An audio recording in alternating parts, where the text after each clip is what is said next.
여러분, 은행에 발걸음할 때마다 그 화려한 광고판에 적힌 높은 이자율을 보며 뿌듯함을 느끼곤 하시죠? 내 돈이 이렇게 불어나는구나 하는 기분 좋은 상상에 잠기기도 하실 겁니다. 하지만 혹시 은행 직원은 절대 알려주지 않는 여러분 예적금의 진짜 수익률에 대해 깊이 생각해 보신 적은 있으신가요? 우리가 너무나 당연하게 믿고 있었던 은행의 이자 계산 방식, 과연 우리가 아는 것이 전부일까요? 어쩌면 우리는 모르는 사이에 소중한 내 자산이 기대만큼 불어나지 않고 오히려 손해를 보고 있었을지도 모른다는 생각 해보신 적은 없으신가요? 이 이야기는 단순히 은행을 불신하자는 것이 아닙니다. 내 돈의 주인이 바로 나 자신임을 깨닫고 금융세상에 숨겨진 진실을 똑바로 마주하자는 것이죠. 지금부터 그 궁금증을 하나씩 풀어볼까 합니다. 은행 창구에 붙어있는 연 5% 특별금리 같은 문구들을 보면 마치 내 돈이 순식간에 불어날 것 같은 설렘에 사로잡히곤 합니다. 상담을 받는 고객의 얼굴에도 만족스러운 미소가 가득하죠. 하지만 이 매력적인 숫자가 과연 우리가 실제로 손에 쥐게 될 금액과 완벽하게 일치할까요?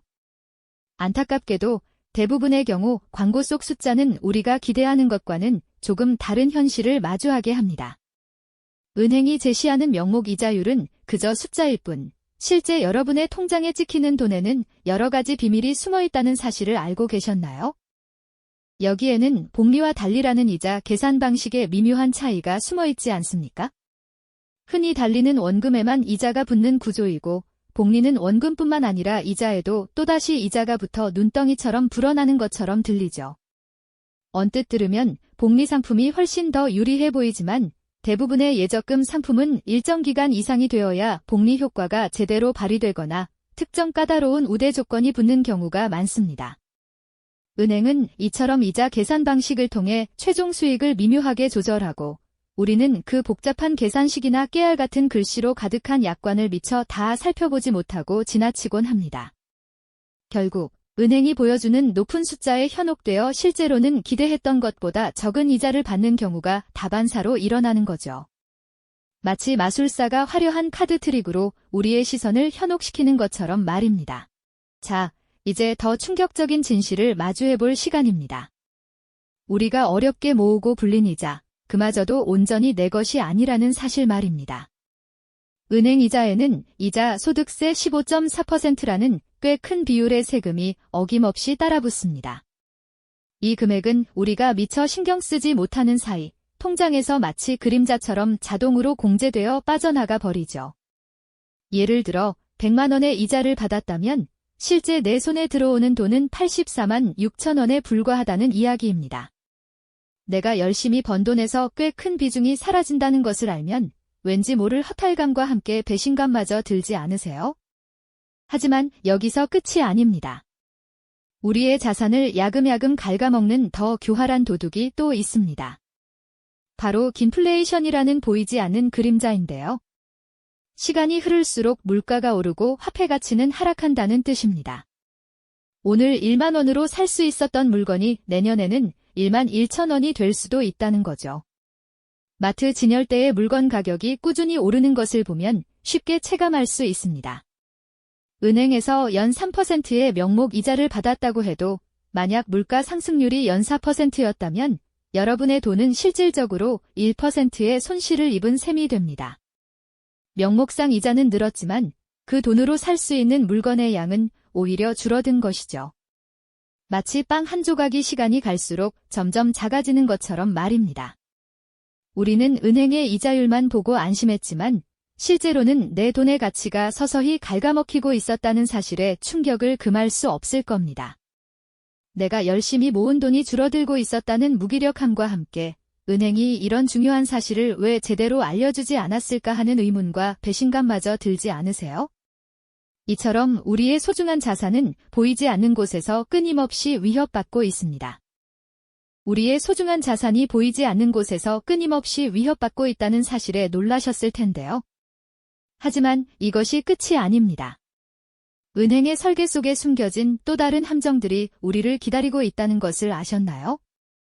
바로 약관이라는 이름으로 우리 눈앞에 놓여 있지만 좀처럼 읽어볼 엄두조차 나지 않는 그 깨알 같은 글씨 속의 말입니다. 만약 여러분이 갑작스럽게 돈이 필요해 예적금을 중도에 해지해야 하는 상황에 처한다면 어떻게 될까요? 은행에서 처음 약속했던 높은 이자율은 온데간데 없이 사라지고 아주 낮은 금리를 적용받거나 심지어 원금 손실까지 경험하게 될 수도 있습니다. 마치 약속한 도착 지점까지 가지 못하고 중간에 내렸다는 이유만으로 이미 지불했던 요금마저 제대로 돌려받지 못하는 기분일 겁니다. 우리는 언제든 돈을 인출할 수 있다고 생각했지만 사실 은행 입장에서는 고객의 자금을 정해진 기간 동안 안정적으로 운용해야 하기에 중도 해지를 달가워하지 않죠. 그래서 이렇게 고객에게 불리한 조항들을 약관 속에 숨겨둔 것입니다. 뿐만 아니라 간혹 계좌 유지 수수료 같은 명목으로 우리도 모르는 사이 소중한 돈이 조금씩 빠져나가기도 하고 특정 조건을 충족해야만 받을 수 있는 부대금리 역시 조심해야 합니다. 핸드폰 요금 자동이체, 특정 카드 사용 등 복잡한 우대 조건들을 모두 만족시키지 못하면 우리가 기대했던 높은 금리는 한순간에 사라지고 기본 금리만 받게 되는 경우가 허다하죠. 은행 직원은 친절하게 우대금리를 설명하지만 그 조건을 놓쳤을 때의 불이익에 대해서는 충분히 강조하지 않는 경우가 많습니다. 우리는 그저 더 높은 이자라는 달콤한 말에 현혹되어 미처 모든 조건을 확인하지 못한 채 서명하고 마는 것이죠. 이쯤 되면 이런 의문이 들 수 있습니다. 은행은 왜 이런 진실들을 고객에게 솔직하게 알려주지 않을까 하고 말이죠. 그 이유는 간단합니다. 은행 역시 이윤을 추구하는 기업이기 때문입니다. 여러분이 맡긴 예적금은 은행이 사업을 운영하는 데 필요한 가장 중요한 자금원이 됩니다. 은행은 고객들에게 저렴한 이자를 주고 돈을 빌린 후 그 돈을 다른 기업이나 개인에게 더 높은 이자로 빌려주면서 수익을 창출하죠. 이른바 예대마진이라는 것입니다. 만약 모든 고객이 금융상품의 복잡한 구조와 숨겨진 함정, 그리고 실질적인 손실 가능성을 정확히 이해한다면 어떻게 될까요? 아마도 은행에 돈을 맡기는 대신 다른 투자처를 찾거나 더 유리한 조건의 상품을 요구할 겁니다. 그렇게 되면 은행은 지금처럼 안정적인 수익을 내기 어려워지겠죠. 결국 고객의 낮은 금융 이해도는 은행의 안정적인 수익 구조를 유지하는 데 큰 기여를 하고 있는 셈입니다. 은행은 여러분의 돈으로 자신의 배를 불리고 있었던 겁니다. 지금까지 우리는 은행이 보여주는 숫자의 착시부터 보이지 않는 세금과 인플레이션의 그림자, 그리고 약관 속에 숨겨진 교묘한 함정들까지 다각도로 살펴보았습니다.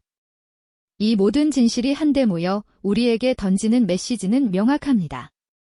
바로 당신이 은행에 맡긴 돈은 당신의 생각만큼 안전하거나 수익적이지 않을 수 있다는 냉혹한 현실이죠. 우리는 그저 은행이 제시하는 명목 이자율만 보고 안심했지만 실제로는 내 돈의 가치가 서서히 줄어들고 있었다는 사실에 강력한 각성과 다짐이 필요합니다.